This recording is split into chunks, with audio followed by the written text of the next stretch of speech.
أعوذ بالله من الشيطان الرجيم. بسم الله الرحمن الرحيم.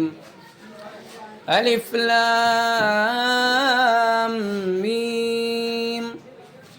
ذلك الكتاب لا ريب فيه هدى للمتقين الذين يؤمنون بالغيب ويقيمون الصلاة ومما رزقناهم ينفقون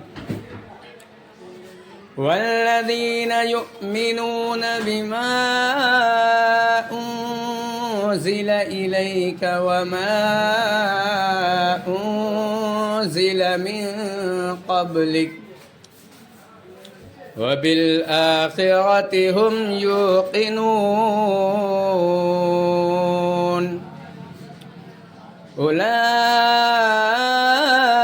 على هدى من ربهم وأولئك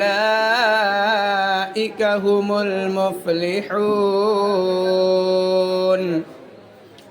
إن الذين كفروا سواء عليهم أأنذرتهم أم لم تنذرهم لا يؤمنون. ختم الله على قلوبهم وعلى سمعهم وعلى أبصارهم غشاوة ولهم عذاب عظيم.